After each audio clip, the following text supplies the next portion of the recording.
Assalamualaikum. I am Miss Mavish, lecturer of Logic and Reasoning. This is the sixth lecture of subject Logic and Reasoning. Today we will discuss the topic form and content. Also, how we can differentiate valid and invalid arguments. Form versus content. Form किसी भी चीज़ की ज़ाहिरी शक्ल और सूरत को कहते हैं, जबकि content वो अज्जा हैं या वो मवाद है जिससे मिलके कोई भी चीज़ बनती है। A statement consist of words arranged in a particular order.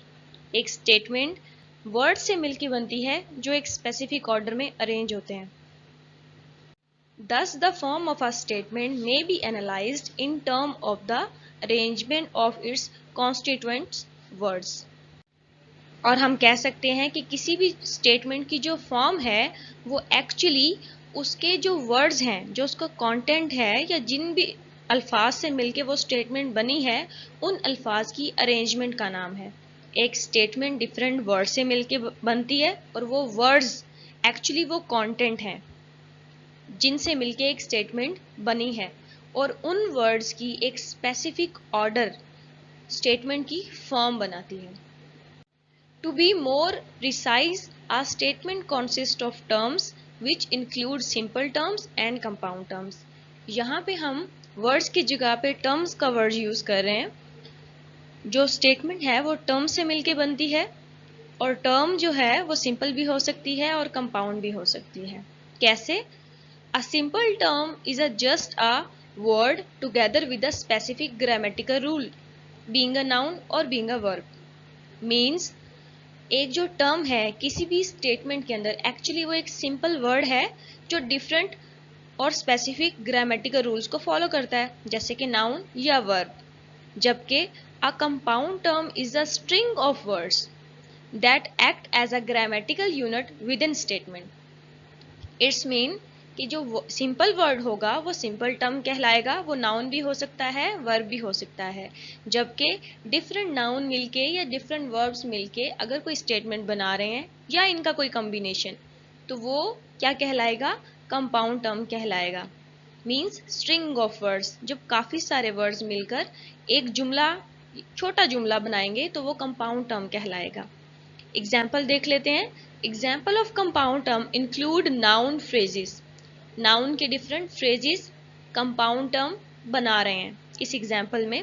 Such as the president of the US. It's mean the president एक कॉमन नाउन है, यानी कि सदर नाउन है और वो भी कॉमन नाउन है। द यूएस मीन्स अमेरिका का, और ये एक प्रॉपर नाउन है। तो एक्चुअली ये दो नाउन हैं और ये मिलके एक कंपाउंड स्टेटमेंट बना रहे हैं, कंपाउंड फ्रेज बना रहे हैं। और and predicate phrases such as is a democrat, और ये एक प्रिडिकेट फ्रेज है कि वो जमहूरियत पसंद है। तो हम कह सकते हैं the president of the US is a Democrat. America का सदर जमहूरियत पसंद है, डेमोक्रेट है। तो एक्चुअली ये दोनों क्या हैं? कंपाउंड टर्म्स हैं जो मिलके एक स्टेटमेंट बना रही हैं। यहाँ तक हमने बात की एक स्टेटमेंट की। स्टेटमेंट मिलके बनती है डिफरेंट वर्ड्स से। वर्ड्स को हमने टर्म का नाम दिया है कि एक स्टेटमेंट टर्म से मिलके बनती है। वो टर्म सिंपल भी हो सकती है और वो टर्म कंपाउंड भी हो सकती है। डिफरेंट टर्म से मिलके जो स्टेटमेंट बनेगी, वो टर्म्स, वो वर्ड्स एक्चुअली कंटेंट कहलाएंगे, वो मवाद कहलाएगा जिससे वो स्टेटमेंट बनी है, और उन वर्ड्स की, उन टर्म्स की अरेंजमेंट एक फॉर्म बनाएगी। For the purposes of logic, term divided into two important categories.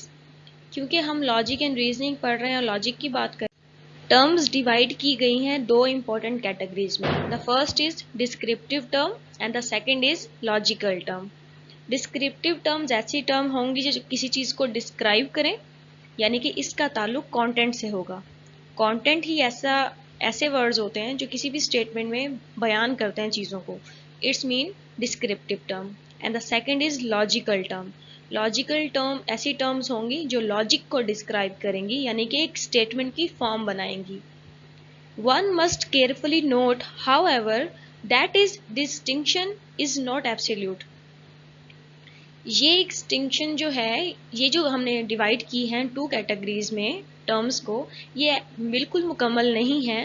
Rather the distinction between descriptive and logical terms depends upon the level of logical analysis we are pursuing. It's mean कि हम मज़ीद division भी कर सकते हैं जैसे जैसे हम डेप्थ में एनालिसिस करते जाएंगे। Let us pursue an analogy for a moment. Recall first of all that the core meaning of the word analyze is to break down a complex whole into its constituent parts. कहने का मतलब ये कि actually जो word analyse है means तज्जिया करना, उसका मतलब भी यही है कि किसी भी कॉम्प्लेक्स होल को या किसी बड़ी प्रॉब्लम को आपने डिवाइड करना है छोटी छोटी प्रॉब्लम्स में और फिर उनका सोल्यूशन निकालना है। In physics, matter can be broken down at different levels. Matter यानी कि मादा काफ़ी levels पे divide हो सकता है ताकि हम उसे analyze कर सकें. It can be analyzed into molecules, into atoms, into elementary particles like electron, proton and neutron. Still deeper level of analysis are available. The basic idea is breaking down matter is that in order to go deeper and deeper one needs ever increasing amounts of energy and one needs ever increasing sophistication। यहाँ पे एक example ली गई है physics से और ये बताया गया है कि हम किसी भी फिजिक्स में किसी भी मादे को एनालाइज करने के लिए उसे डिफरेंट लेवल्स पे एनालाइज कर सकते हैं। मॉलिक्यूल्स में भी कर सकते हैं, एटम्स में भी कर सकते हैं और एलिमेंट्री पार्टिकल्स यानी कि इलेक्ट्रॉन, प्रोटॉन और न्यूट्रॉन के लेवल पे भी कर सकते हैं। और इसके अलावा भी deeper level of analysis exist करते हैं। हम इस एग्जाम्पल को क्यों पढ़ रहे हैं? इस एग्जाम्पल को हमने इसलिए पढ़ा क्योंकि जब हम आर्ग्यूमेंट का एनालिसिस करेंगे तो हम आर्ग्यूमेंट को भी डिवाइड करेंगे स्टेटमेंट्स में, क्योंकि हमें पता है कि एक आर्ग्यूमेंट स्टेटमेंट से मिलके बनता है। तो अगर एक आर्ग्यूमेंट में दो प्रीमिसेस और एक कंक्लूजन है, इसका मतलब एक आर्ग्यूमेंट में तीन स्टेटमेंट्स हैं। अब हम मजीद एनालिसिस करना चाहते हैं तो एक स्टेटमेंट मिलके बनती है डिफरेंट वर्ड से जिनको हमने टर्म का नाम दिया है। वो टर्म सिंपल भी हो सकती है, कंपाउंड टर्म भी हो सकती है। तो हम स्टेटमेंट को डिवाइड करेंगे टर्म्स में, हमारे पास सिंपल टर्म्स और कंपाउंड टर्म्स आ जाएंगी। अब हम मजीद एनालिसिस करना चाहते हैं तो उन टर्म्स को हमने डिवाइड कर दिया दो टाइप की टर्म्स में। The first is descriptive terms and the second is logical terms. तो यानी कि there are different levels available for deeper and deeper analysis. In the present text, we consider three different level of logical analysis. जब हम logical analysis की बात करेंगे तो हमारे पास तीन levels मौजूद हैं। Each of these level is given a name और हर level को एक नाम दिया गया है। The first is syllogistic logic, the second is sentential logic and the third is predicate logic. इन नामों से घबराना नहीं है। एक्चुअली जो हमने टाइप्स ऑफ रीजनिंग पढ़ी थी, टाइप्स ऑफ रीजनिंग में भी हम लॉजिक की ही बात करते हैं। हमने पढ़ा था deductive logic, inductive logic and abductive logic and many other types of reasoning that also drive from these types. हमारे सिलेबस में दो रीजनिंग और टू टाइप्स ऑफ लॉजिक हैं include. The first is deductive logic और syllogistic logic को ही deductive logic कहते हैं। सेंटेंशियल लॉजिक जो है वो इंडक्टिव लॉजिक कहलाता है, जबकि प्रिडिकेट लॉजिक जो है वो अबडक्टिव लॉजिक कहलाता है। तो हम कह सकते हैं कि बेसिक हमारे पास ये तीन टाइप्स ही हैं, तीन लेवल्स ही हैं और बाकी जो लेवल्स हैं, बाकी जो टाइप्स हैं वो इन्हीं से ड्राइव होती हैं। Whereas syllogistic logic and sentential logic represents relatively superficial levels of logical analysis. ये दोनों क्योंकि सेम लेवल पे काम करते हैं तो इसलिए हम इन्हें कहेंगे कि ये shallow levels of analysis हैं, जबकि predicate logic represent a relatively deep level of analysis. Deeper levels of analysis are available. लेकिन जो प्रेडिकेट लॉजिक है वो एक्चुअली इनसे थोड़ा डीप लेवल है। ऐसा क्यों है? क्योंकि हमने डिडक्टिव लॉजिक में यानी कि सिलोजिस्टिक लॉजिक में ये बात की थी कि हम एक आर्ग्यूमेंट में जो कंक्लूजन निकालते हैं उसको 100% श्योर करेंगे और हमें पता होगा कि हमारा कंक्लूजन सही है या गलत है। On the other hand sentential logic यानी कि इंडक्टिव लॉजिक में हमने बात की थी कि एक आर्ग्यूमेंट के अंदर जो कंक्लूजन होगा वो प्रोबेबल होगा, उसके अंदर प्रोबेबिलिटी होगी, शायद हो सकता है या शायद नहीं हो सकता वाली बात होगी। लेकिन जब हमने अबडक्टिव लॉजिक की बात की थी यानी कि प्रिडिकेट लॉजिक की बात की थी, तो हमने कहा था कि अबडक्टिव लॉजिक ड्राइव हुआ है इंडक्टिव लॉजिक से, लेकिन इसकी खासियत ये है कि क्योंकि इसमें हम प्रिडिकेट कर रहे हैं, प्रिडिक्शन कर रहे हैं, तो हमारी प्रिडिक्शन एक्चुअल रिजल्ट के करीब करीब होनी चाहिए। बिल्कुल एक्यूरेट नहीं तो कम से कम अप्रॉक्सीमेटली करीब होनी चाहिए। तो इसीलिए यहाँ पे लिखा हुआ है कि predicate logic represent a relatively deep level of analysis. Logic analyse and classifies argument according to their form. जो लॉजिक है वो एक आर्ग्यूमेंट को एनालाइज करता है और उसे क्लासिफाई करता है on the base of their form. अभी हमने बात की थी कंटेंट और फॉर्म की, तो हम बात करेंगे फॉर्म के ऊपर। The form of an argument is a function of the forms of the individual statement that constitute the form argument. कहने का मतलब ये है कि एक आर्ग्यूमेंट का ये फंक्शन है, जो फॉर्म है वो एक आर्ग्यूमेंट का फंक्शन है। वो कैसे? क्योंकि एक आर्ग्यूमेंट मिलके बना है स्टेटमेंट से और हर स्टेटमेंट की अपनी फॉर्म है, तो यानी कि इस पूरे आर्ग्यूमेंट की भी एक फॉर्म बन रही होगी। The logical form of a statement in turn is the function of the arrangement of its terms. हमने जैसे पहले बात की कि जो टर्म्स हैं, जो वर्ड्स हैं, उनकी अरेंजमेंट फॉर्म कहलाती है। तो हम यहाँ पे कहेंगे कि लॉजिकल फॉर्म किसी भी स्टेटमेंट की जो लॉजिकल फॉर्म है वो अरेंजमेंट है टर्म्स की, where the logical terms are regarded as more important than the descriptive terms। और हम इन्हें ज़्यादा अहमियत देंगे बनिस्बत descriptive terms के। Whereas the logical term have to do with the form of a statement, the descriptive term have to do with its content। Definitely descriptive terms actually वो content ही है जिनसे मिलके एक स्टेटमेंट बनी है, जबकि जो लॉजिकल टर्म्स हैं वो टर्म्स स्टेटमेंट की फॉर्म बनाती हैं।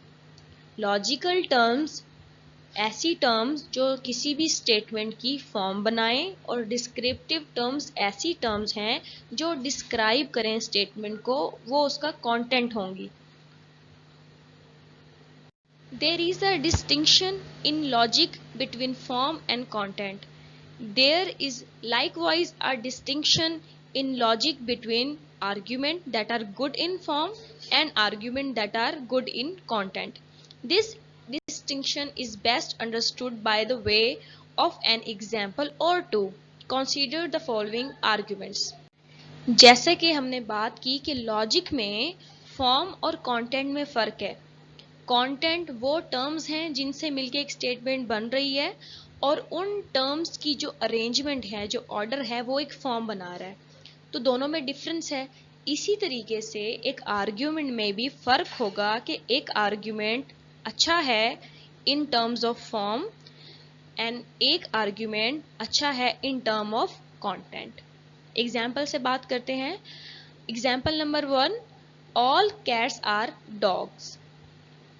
All dogs are reptiles, therefore all cats are reptiles। Premise number 1 में ये डिफाइन किया गया है, ये स्टेटमेंट दी गई है कि जितनी भी कैट्स हैं वो डॉग हैं, और प्रीमिस नंबर 2 में ये कहा गया है कि जितनी भी डॉग्स हैं वो रेप्टाइल्स हैं। Definitely A is equal to B and B is equal to C, then A is equal to C, therefore all cats are reptiles. ये कंक्लूजन निकाला गया है। एग्जाम्पल नंबर 2 की अगर बात करें, ऑल कैट्स आर वर्टिब्रेट्स,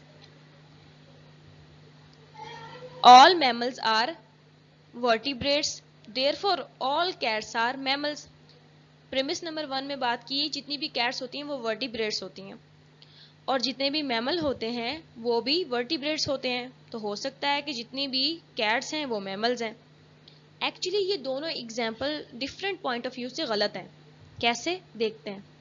अगर हम बात करें पिछली एग्जाम्पल्स की तो उसमें लॉजिक फॉलो हो रहा था। Means A is equal to B, B is equal to C, therefore A is equal to C. लेकिन फिर भी वो आर्ग्यूमेंट गलत था। तो हमें कैसे पता चलेगा कि कोई आर्ग्यूमेंट सही कैसे होगा और कैसे गलत होगा? डेफिनेटली हमने उसके लिए कोई बेंचमार्क सेट करना होगा कि आर्ग्यूमेंट में ये चीज़ें होनी चाहिए। वो देखते हैं। The question is this, do the premises support the conclusion? कि जितनी भी प्रीमिसेस हैं वो कंक्लूजन को सपोर्ट करती हैं। Does the conclusion follow the premises? और क्या कंक्लूजन प्रीमिसेस को फॉलो करता है? ये दो क्वेश्चंस हैं। अब हम एग्जाम्पल्स की बात कर लेते हैं। In the case of example number 1, the premises do in fact support the conclusion. पहली जो एग्जाम्पल थी उसमें प्रेमिसेस सपोर्ट कर रही हैं कंक्लूजन को। The conclusion does in fact follow the premises, और कंक्लूजन भी फॉलो कर रहा है प्रेमिसेस को। Although the premises are not true, लेकिन जो प्रेमिसेस हैं वो सही नहीं है। If they were in true, then the conclusion would also be true of necessity. अगर प्रेमिसेस सही होती हैं तो ये जरूरी हो जाता है कंक्लूजन के लिए कि वो भी सही हो। तो पिछली प्रेमिसेस में, पिछली एग्जाम्पल में, एग्जाम्पल नंबर 1 में हमने जो बात की, एक्चुअली जो ऊपर वाले दो क्वेश्चंस हैं वो फॉलो हो रहे थे। प्रेमिसेस सपोर्ट कर रही थी कंक्लूजन को और कंक्लूजन भी फॉलो कर रहा था प्रेमिसेस को, बट आर्ग्यूमेंट फिर भी गलत था। इट्स मीन कि प्रेमिसेस का ट्रू होना जरूरी है, क्योंकि वो प्रेमिसेस गलत थी इस वजह से कंक्लूजन भी गलत था।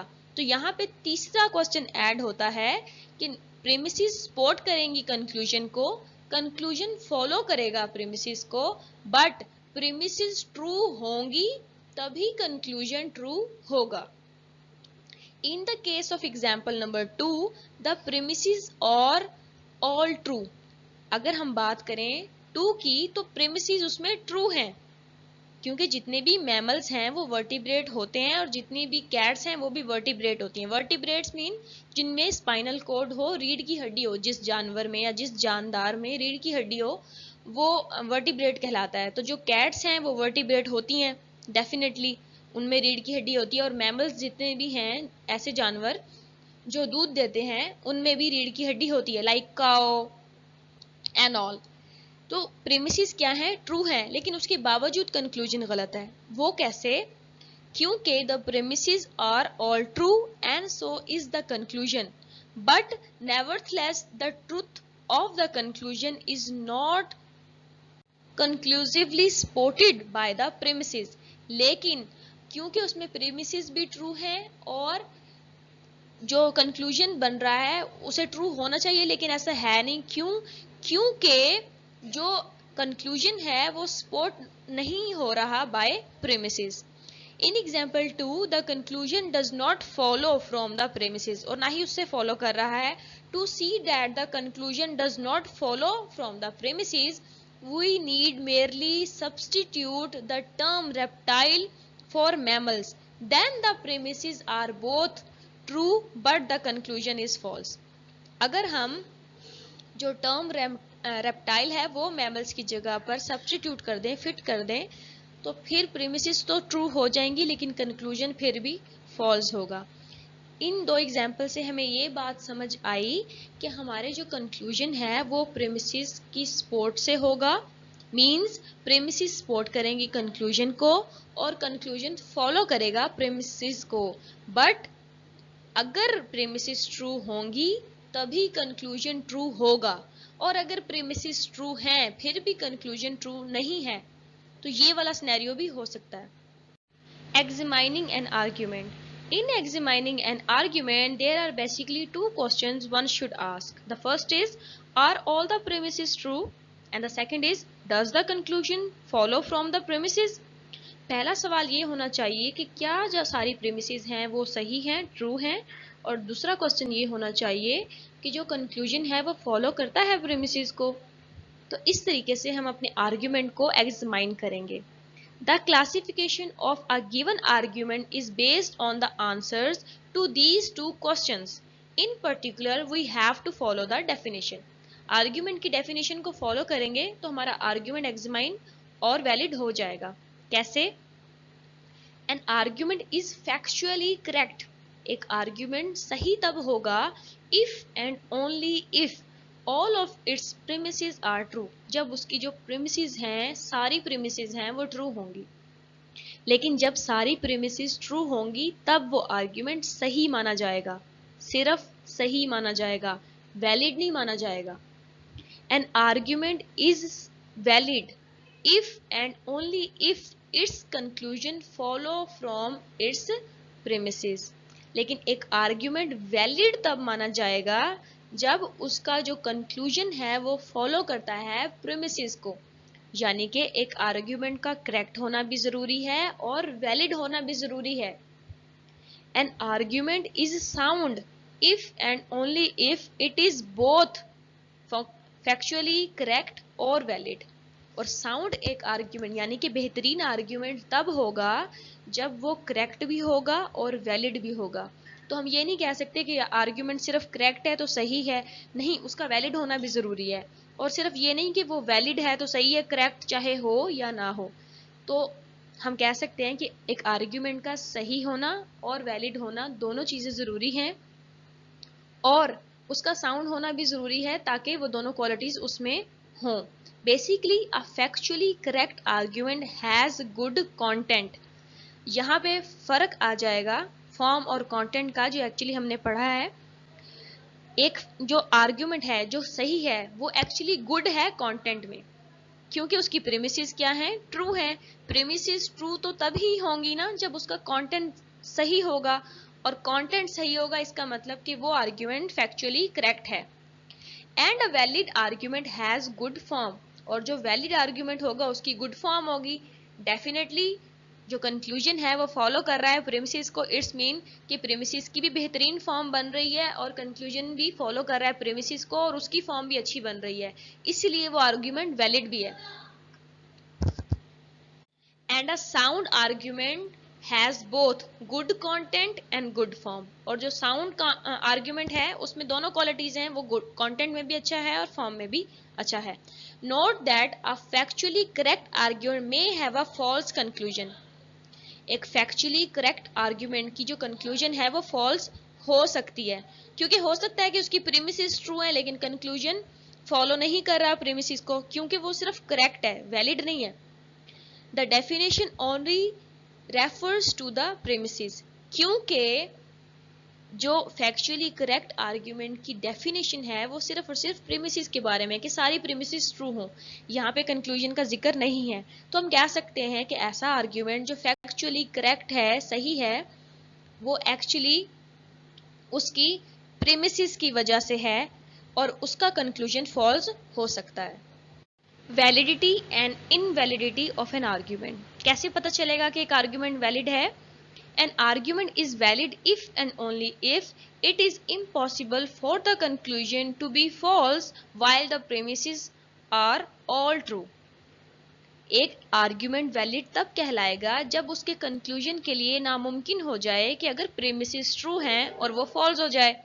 यानी कि अगर सारी प्रीमिसेस ट्रू हैं तो कंक्लूजन को भी ट्रू होना चाहिए, और इसी सिनेरियो में वो आर्ग्यूमेंट वैलिड कहलाएगा। To say that an argument is valid is to say that if the premises were true, then the conclusion would necessarily also be true. Premises जब सही हों सारी तो ये कंक्लूजन के लिए जरूरी हो जाता है कि वो भी सही हो, और ऐसा आर्ग्यूमेंट ही वैलिड आर्ग्यूमेंट कहलाएगा। इस लेक्चर में हमने बात की फॉर्म और कंटेंट की, और हमने देखा कि उन दोनों में क्या डिफरेंस है जबकि वो दोनों एक ही स्टेटमेंट का हिस्सा हैं। हमने फॉर्म और कंटेंट की बात की फॉर्म के हवाले से और कंटेंट के हवाले से, और हमने उनको दो कैटेगरीज में डिवाइड भी किया, in the form of term, that is descriptive term and logical term. फिर हमने बात की आर्ग्यूमेंट की, और हमने बात की कि कैसे पता किया जाए कि एक आर्ग्यूमेंट कैसे वैलिड है। तो हमें उसकी भी तीन डेफिनेशंस, तीन लेवल मिले। डेफिनेशन के। और हमने बात की कि हमारे पास डिफरेंट लेवल हैं किसी भी आर्ग्यूमेंट को वैलिडिटी उसकी चेक करने के लिए, उसको एनालाइज करने के लिए हमारे पास डिफरेंट लेवल्स मौजूद हैं। उनमें से हमने 3 की बात की। The first is syllogistic logic means deductive logic, the second is sentential logic means inductive logic, and the third is predicate logic means abductive logic. हम पढ़ेंगे इंडक्टिव लॉजिक यानी कि सेंटेंशियल लॉजिक और सिलोजिस्टिक लॉजिक यानी कि deductive logic, और इन्हीं पे मजीद बात करेंगे क्योंकि हमारे सिलेबस में यही इंक्लूड है। आई होप आपको ये लेक्चर समझ आया होगा, और अगर आपको ये समझ नहीं आया या कोई भी आपका क्वेश्चन है तो आप कमेंट सेक्शन में पूछ सकते हैं। Thank you so much.